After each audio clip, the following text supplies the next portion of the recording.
Siang Brownsers, ketemu lagi sama saya Hadi, host dari HS Channel atau Hadi Channel. Hari ini saya kedatangan tamu baru nih dari Jawa Timur. Oke, mungkin bisa diperkenalkan, Mas? Ya, nama saya Assalamualaikum sebelumnya. Assalamualaikum warahmatullahi wabarakatuh. Nama saya Muhammad Izzuddin Akbar, bisa dipanggil Akbar.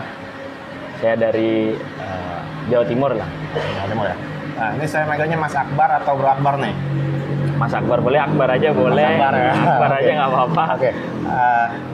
Akbar, nih Siap. konten ini tentang edukasi masyarakat tentang bahaya narkoba. Ya. Bagaimana supaya masyarakat luar sana atau Brownsers luar sana tidak menggunakan narkoba atau zat-zat yang bisa merusak diri sendiri. Oke. Pertama saya mau tanyakan gimana sih awal ceritanya Mas Akbar ini bisa terjerumus di dunia Narkoba. Narkoba itu. Narkoboy ya. Iya, kasih. Awal pertamanya itu saya di tahun 2008 itu. Saya di Kalimantan. Di Kalimantan.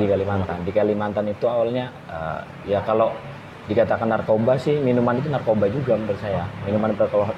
Awalnya dari minum. Ya, awalnya dari minum. Pergaulan satu. Dari pergaulan saya dari SMP itu udah di sana kan ibaratnya orangnya itu gimana ya? Berkecukupan lebih lah ibaratnya. Yang kehidupannya itu di atas lah. Nah, itu saya diajak main. Mungkin ada juga dari keluarga, mungkin saya kurang perhatian dari keluarga itu. Awalnya jadinya akhirnya saya bukan terjun sih, coba-coba. Akhirnya diajak minum, habis itu kanabis ya, ganja gitu.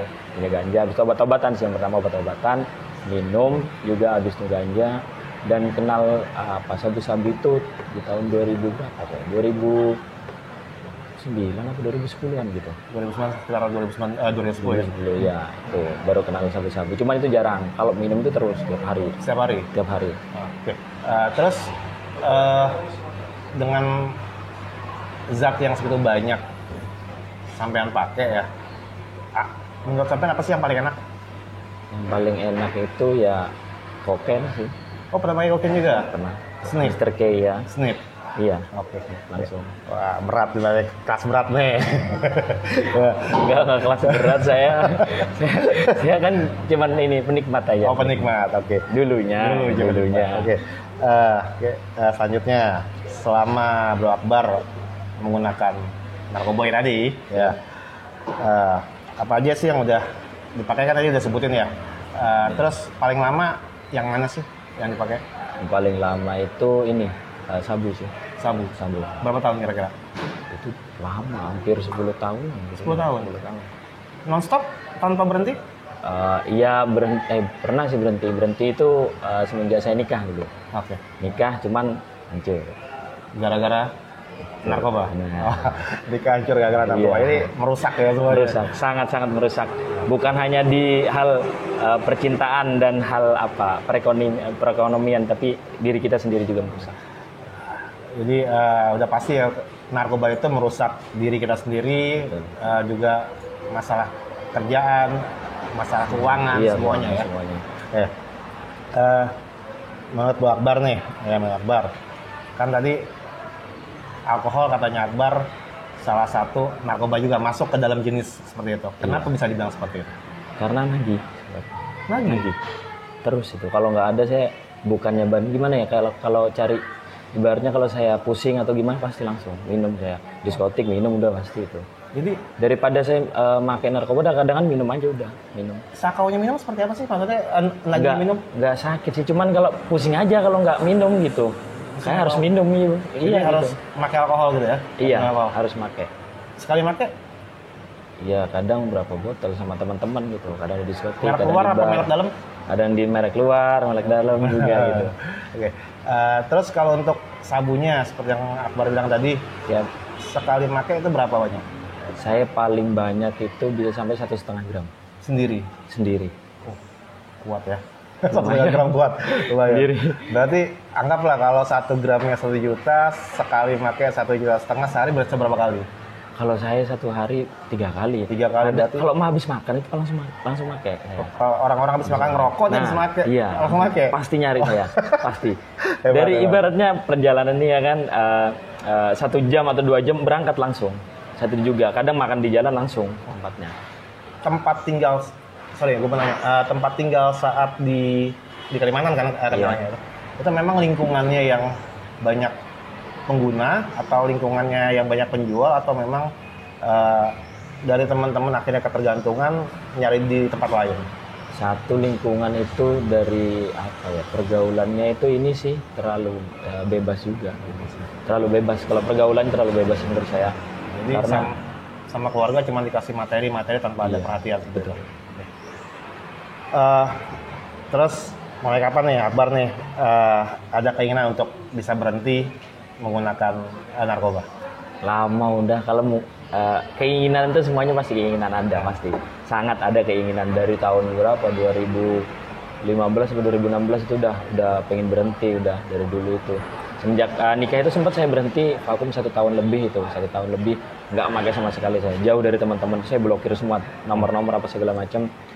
Terus pas berhentinya itu kan nikah itu udah berhenti, nggak taunya saya mau punya anak itu nggak jadi, akhirnya depresi saya di situ. Akhirnya kumat lagi. Pakai lagi. Iya.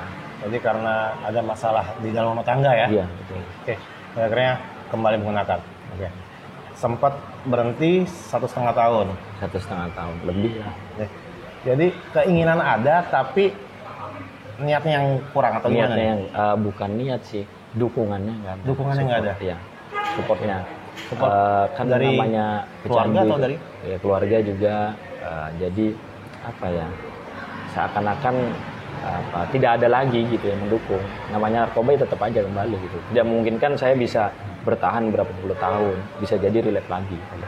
Jadi orang yang berhenti narkoba udah setahun pun atau setahun setengah pun Lebih, atau bahkan lebih dari setahun setengah itu tetap butuh ya Mas untuk dukungan bisa keluarga iya, ya. betul, sangat. Karena kalau support system tidak ada, dia akan kembali menggunakan hancur narkoba. pasti itu.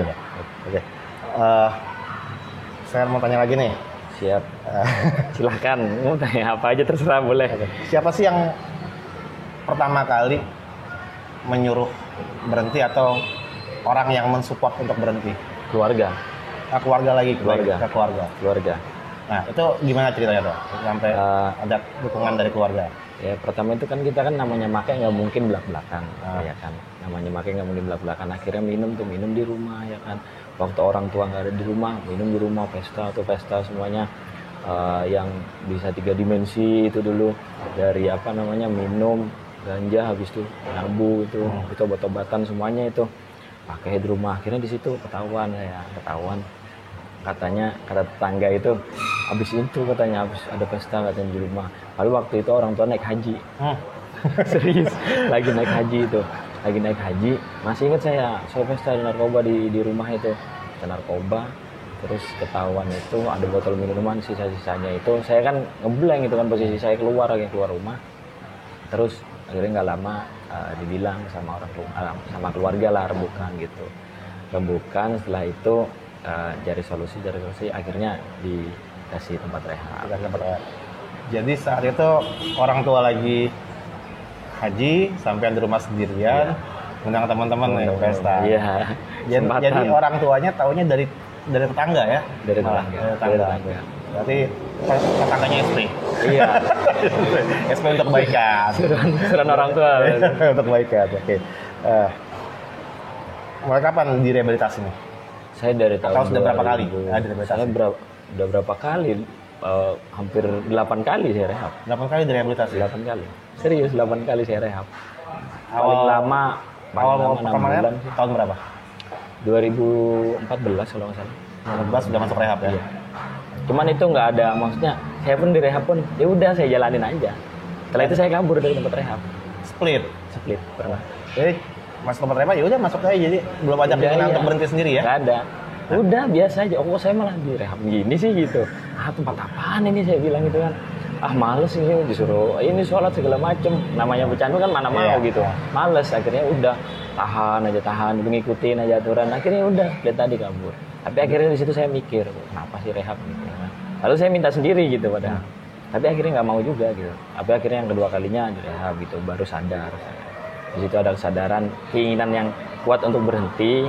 Tetapi apa ya, support juga belum terlalu mendukung sih kalau menurut saya ya. Terus saya juga pas waktu nikah itu kecewa juga, banyak kecewanya.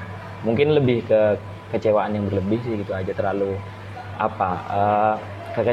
berjalannya kekecewaan tersebut saya terlalu berlarut-larut lah gitu. Jadi 8 kali direhabilitasi, pertama split, kedua split, dan jadi juga belum ada keinginan untuk berhenti ya dari diri sendiri. Betul.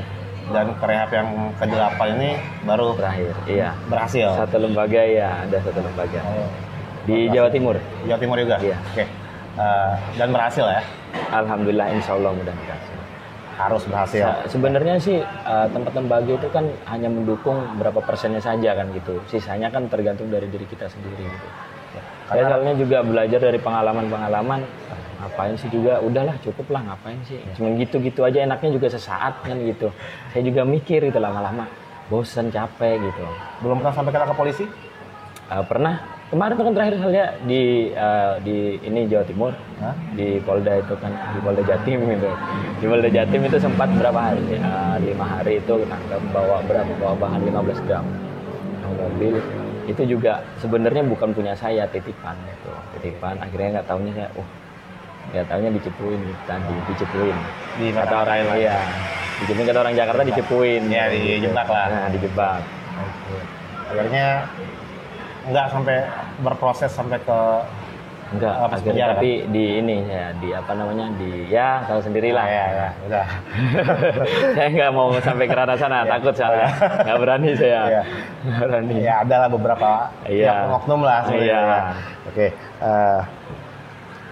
Terus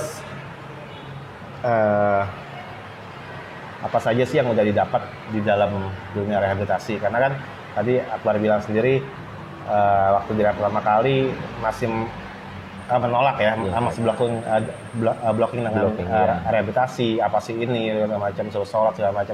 Terus setelah Akbar ingin pulih dan direhab yang ke-8 kalinya, apa sih yang udah didapat dari rehabilitasi? Pengalamannya ya, yang saya dapat itu yang saya pelajari dari pengalaman. Saya rangkum di diri saya sendiri gitu. Satu, pertama, kalau tempat rehab itu hanya menegaskan untuk religi saja, itu juga belum tentu 100% gitu. Dan dibutuhkan juga dari motivasi, dari sosialnya juga gitu, dari mentalnya orang tersebut gitu. Jadi saya simpulkan, saya rangkum lah untuk diri saya sendiri. Berarti rehab itu bukan hanya religinya saja gitu, tetapi kita bersosial kita, mental kita dirubah di situ. Kita juga membutuhkan seseorang yang bisa membantu kita. Gitu. Ya, karena setahu saya rehabilitasi hanya bisa membantu 30%. 30%. Sisanya 30% tinggal kitanya sendiri ya. Ya, seperti itu. Dan biasanya pecandu itu hanya mau berkawan sama pecandu. Iya, seperti itu kan? Iya, betul. Makanya di sini kita dikembalikan lagi cara bersosialisasinya harus lebih baik dan seperti itu. Kehidupan normal. Benar. Oke, menurut Akbar nih, ya, Akbar udah sembuh belum sih? Sembuh itu nggak ada sih kata sembuh. Pulih. Mungkin pulih ya. Pulih itu juga nggak 100% sih. Pulih itu pasti ada rasa craving, itu pasti. Kayaknya pasti ada ya? Iya, habis makan dulu tuh gini, ke tempat ini gitu. Pas craving masih ada, trigger lah. Forger kan dari pikiran tuh yang paling dominan dari antara yang lainnya. Tempat itu sih nggak masalah sebenarnya, tempat. Kalau teman tergantung diri kita. Saya pernah juga kemarin sempat waktu udah pulang itu ke tempat teman gitu, tempat bandar itu teman saya sendiri ya kan, mampir rumah, malah saya ini silaturahmi, cuman sekedar main, udah. Akhirnya pas mau pulang itu ditawarin, udah enggak, saya bilang makasih, ini udah ditelepon sama keluarga, saya gitu. Udah langsung balik. Jadi cara yang terbaik untuk berhenti, hindarin trigger ya sebenarnya. Iya. Ya. Jadi hindarin tempat di mana orang-orang bisa make, ya kan, atau biasa ngambil barang. Terus juga hindarin teman-teman yang masih menggunakan. Betul. Terus juga hindarin barang-barangnya. Jangan sampai. Kalau barang itu yang terutama. Jangan sampai dipegang tangan. Iya, jangan pegang tangan. Jangan usah megang barangnya. Megang sedotan yang bengkok itu. Nah, itu udah. Kalau udah ada 2, kita pelintir lama-lama. Botol bolong lama-lama. Botol bolong. Bahaya juga. Ya, bahaya. Bahaya. Oke. Udah. Eh, Gimana? saya minta satu permohonan, bisa? Apa itu? Nah, oke. Tolong berikan motivasi sama teman-teman yang di luar sana, Branches yang masih menggunakan narkoba, ya, untuk bisa berhenti menggunakan narkoba dan bisa dipercaya lagi sama keluarganya. Silakan. Motivasinya sih apa ya? Kalau dari diri saya sendiri sih, untuk diri saya ya, mungkin untuk orang lain juga mungkin bisa dipakai. Nikmatin aja hidup ini, kalau menurut saya. Nikmatin, ya secara normal aja lah hidup itu. Nggak usah yang neko-neko ibaratnya, jangan ngikutin gengsi, ya kan? Ya ngikutin, ya kalau dunia modern memang ngikutin kita ya. Menurut saya nggak usah kita apa ya, melihat ke atas lah, lihat aja ke bawah dulu gitu. Karena kan narkoba ini juga karena gengsi juga. Oh teman-teman itu kan dulu narkoba karena ini, karena mereka punya ini, punya itu. Setelah itu kita ngikut ke dalamnya kan, ke dalamnya. Karena mungkin di tempatnya dia, di kota atau di mana, kan memang seperti itu. Mungkin Bro Hadi sendiri kan tahu di kota gimana, kerasnya Jakarta gimana, habis itu Surabaya gimana. Kalau nggak karena gengsi kan nggak mungkin juga gitu pakai gitu. Apalagi kalau mungkin dari teman-teman ada masalah gitu, dari masalah keluarga ataupun pribadi, bisa dibicarakan dengan keluarga gitu. Jangan langsung larinya ke narkoba. Karena narkoba ini hanya sesaat. Kita tenang, kalau menurut saya ya, minum ataupun apa namanya, pakai narkoba, pakai sabu dan segala macam, sesaat saja. Saat besok paginya udah nyari lagi. Gitu aja. Kan apa ya namanya? Kesenangan sesaat. Kenapa nggak nyari kesenangan yang ini aja, yang apa namanya, yang abadi, yang kekal nanti gitu, dunia dan akhirat gitu. Itu aja sih secara logikanya. Kita juga namanya pecandu menurut saya pinter sih sebenarnya kalau bermain logika gitu. Nah cuman tergantung dari kita juga masing-masing gitu aja sih. Jadi yang saya ambil dari Akbar ini, sebelum menggunakan narkoba, coba dipikirkan lagi apa sih untungnya. Nah gitu ya, betul. Karena kalau Ada kita untungnya. punya masalah dengan keluarga misalkan, kalau kita makan narkoba juga, itu bisa selesainya hanya sesaat, tapi setelah biusnya atau efeknya hilang, masalah itu akan datang lagi, ya, dan tidak bisa diselesaikan dengan cara menggunakan barang-barang seperti itu. Oke. Akbar, thank you, ya. Nah, makasih banyak. Iya, ya. saya juga terima kasih. Makasih udah memberikan motivasi, makasih udah bisa jadi tamu saya di sini. Semoga Akbar di luar sana atau di kerjaan Akbar tambah sukses. Ya. Amin. Ya. Salam buat keluarga Bar. Siap. Oke, Branches, itulah bincang-bincang saya sama Akbar. Jangan lupa like, comment, and subscribe.